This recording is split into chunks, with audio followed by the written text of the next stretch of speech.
There are certain things that Royal Caribbean includes in your cruise cabin or on board the ship, but you might actually still want to bring your own anyway, because when I was sailing on Star of the Seas recently, I went into the shower, and being a guy, I was like, I'll just use whatever's included, right? And when I looked over and saw the provided mystery 2-in-1, it's shampoo and body wash, what could possibly go wrong liquid, that's provided by the cruise line, it reminded me that we should talk about the things that Royal Caribbean includes with your cruise, but you'd still want to bring anyway. And this is really important when you're packing for a cruise, because you don't want to leave important things back home and then have to pay extra for it once on board the ship or in port, or maybe not even have access to it at all. So let's talk about number one, tissues. So this is kind of an interesting one. It also got me thinking. So there are tissues in your cabin. Usually there's a box hidden somewhere. It's either in a drawer, maybe in your bathroom, but there are a box of tissues provided by Royal Caribbean, which is great. Except those tissues have the consistency or feeling of sandpaper. I mean, they are the cheapest of the cheap. You ever watch those TV commercials for tissues and it's like our competitor brand and it leaves their nose like all red? Yeah, that's pretty much whatever Royal Caribbean uses. It is definitely not the Kleenexes that you're used to at home. I don't need like the highest quality type tissues out there, but like I don't want to have to like wince right before I have to wet my nose. It's that bad. So I definitely recommend bringing Kleenexes of your preferred brand. You could bring obviously a travel pack or even just a regular box. They're easy to stick in almost anywhere, and it will definitely make a world of difference, especially if you do have allergies or just simply want to have tissues on hand. Number two is what we talked about at the beginning of this video, and that is shampoo and body wash. I've shared this story before, but when Jenna, our YouTube editor, first joined our team, she went on our very first cruise, and she didn't realize that she probably should have brought her own shampoo and body wash. Royal Caribbean provides in all cabins a 2-in-1 option, which again is pretty generic and pretty low quality. If you're staying in a suite, you get moved up to the higher quality stuff. This is also true of Diamond Plus and above, where you get upgraded toiletries.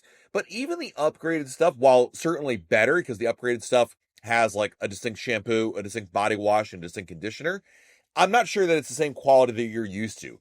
Some people have very high standards for their hair and the special protections that it provides. Like if you have curly hair or you have very thick hair, whatever, like you're going to need your own conditioner. So it really is important to bring your own from home. I'm not even sure now if Royal Caribbean does sell it on board the ship, but even so, I'm sure it's not the same kind that you have. So if you are the type of person who uses a special kind of conditioner and it would really make a difference not having it, then I definitely recommend bringing your own rather than relying on what Royal Caribbean has. Even if you're like myself and don't really place a great deal of emphasis on the brands, like to you, all shampoo is pretty much the same. That may be true of the retail stuff, but the stuff that Royal Caribbean provides is pretty cheap. And ultimately, like just having body wash that's separate from the shampoo, I think does make a difference. Probably not on a 3-night cruise, not that big of a deal, but hey, it does like add to the quality, if you will, of that, well, clean feeling you have when you come out of the shower. So that's number 2 on my list. Number 3 is a hair dryer. My wife had me put this on our list here because it is that important. So Royal Caribbean does provide a hair dryer on board, and the hair dryer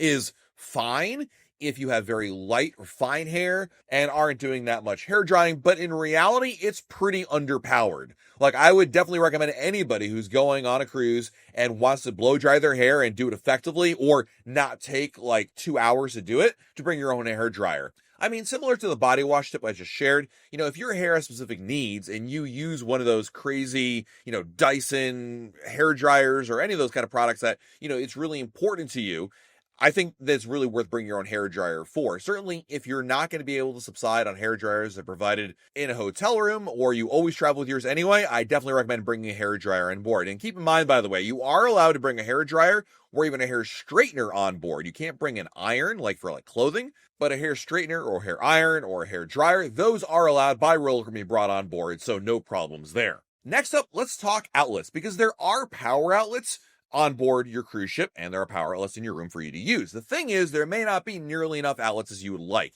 If you're on a cruise ship that was built before 2010, the amount of outlets that are available in your cabin may be surprisingly low. To be fair, Royal Caribbean has gotten a lot better about the number of outlets provided on their newer ships. In fact, I think the Icon class is probably the first ships that I would say you don't need to bring an outlet extender for.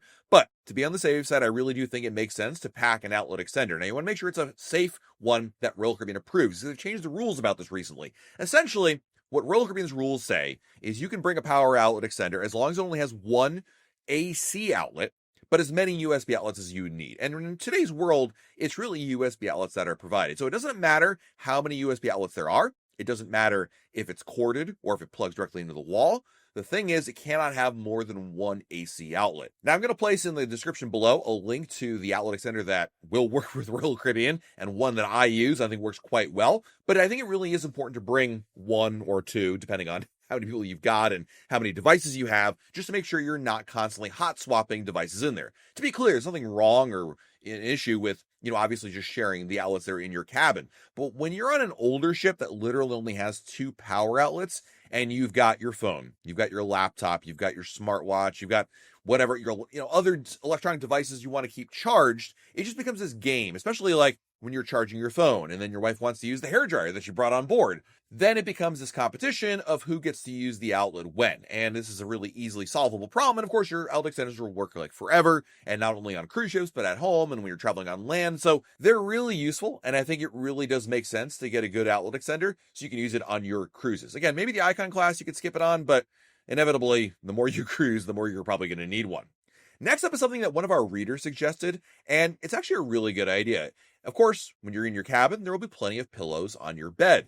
But to be fair, the pillows provided may not be to your liking, and bringing your own pillow might actually make some sense. When I started cruising early on, I actually packed my own pillow as well because, let's face it, you're probably going to sleep the best on your own pillow. The thing is, I think one particular cruise, pretty sure it was Quantum or Anthem of the Seas, I left my pillow accidentally in the hotel room the night before the cruise, and from that point forward, I was like, well, I'm never doing that again, so I'm leaving my pillow at home. But I think there's actually an argument for bringing your own pillow, just so at the end you can sleep better than average, right? The pillows Royal Caribbean provides range. Some of them, and it depends on the ship, are firm or they're too soft, and it really is that Goldilocks situation. So packing your own pillow, if it's not going to cause too much of a problem with your luggage or whatnot, might be a really good idea. Something else I really think is important, and you may have this covered already, but I feel like it's important to talk about, is an alarm clock. Now, of course, Royal Caribbean has TVs and they have a phone in your cabin. And if you wanted an alarm, I guess it's funny, as I'm recording this, I'm not even sure if you can call like guest services and ask for a wake-up call.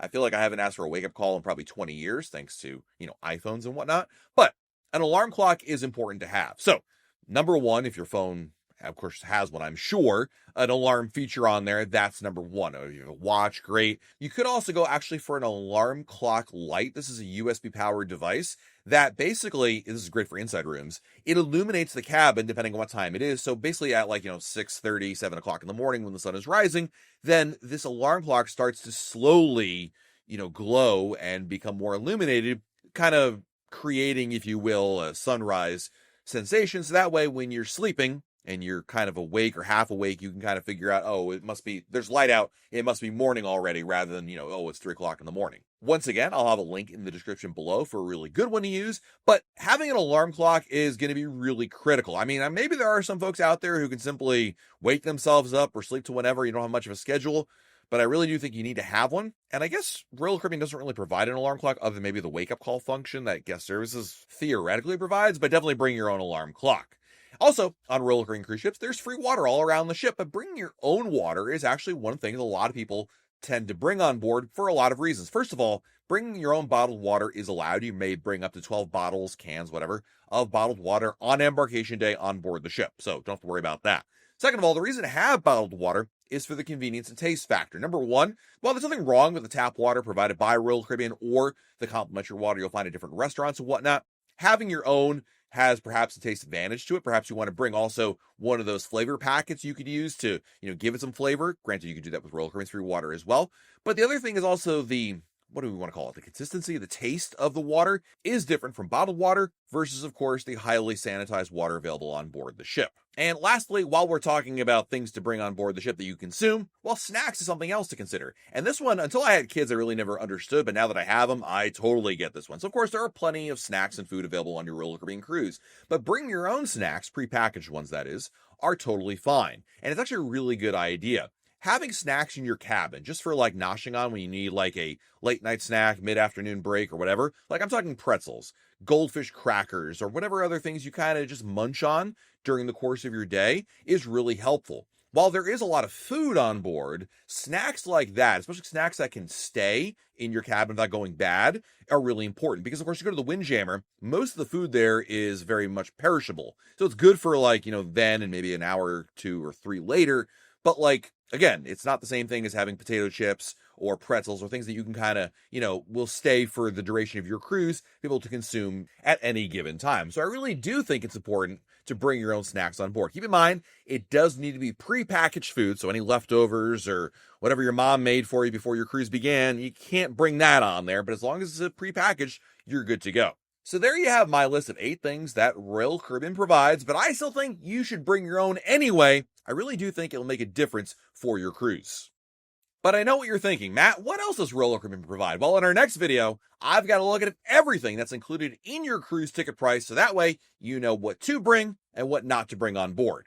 Thanks for watching. This has been Matt from RoyalCaribbeanBlog.com, and we'll talk again real soon.